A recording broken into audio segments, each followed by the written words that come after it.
Guys, like, comment, subscribe, share the video, especially if you love college football as much as I do.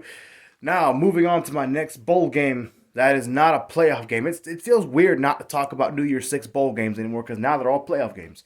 But that's okay. I like this bowl game coming up right now. The Alamo Bowl, played in Texas.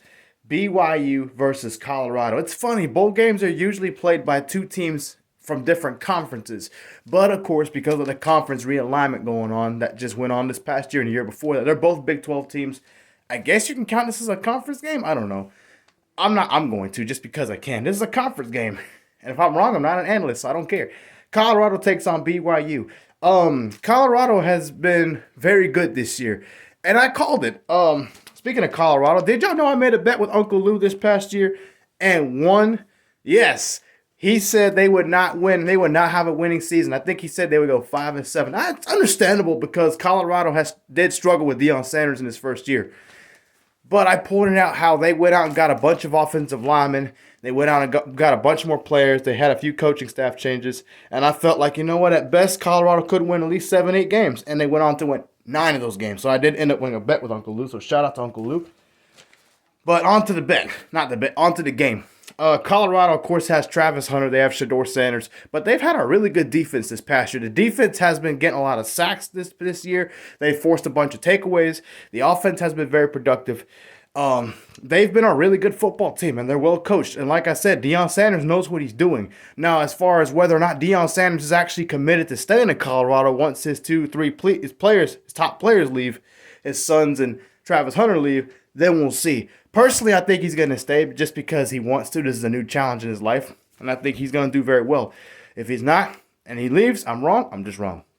On the other side, BYU. BYU also another really good football team. They finished the season 10-2. They could have been a playoff team from the Big 12. But, of course, they had 2 losses along the way. So they finished 10-2. They had a really good defense. They actually are really physical in the line of scrimmage. But their offense has been a little shaky, and that's why they've lost 2 games. So this really wasn't a difficult pick, and no disrespect to BYU. But I believe Deion Sanders is a winner. He refuses to lose. He clearly is addicted to winning. He was addicted to winning as a college football player. He was addicted to winning as an NFL football player. He was addicted to winning in baseball. And he is now addicted to winning in college football as a head football coach. So with that being said, Colorado is just not going to let BYU win this game. BYU could if Shedeur shows up and probably has the worst game ever and Colorado's defense plays bad. That's the only way I see this game going BYU's way. Otherwise, no offense to BYU, but Colorado's just a better football team.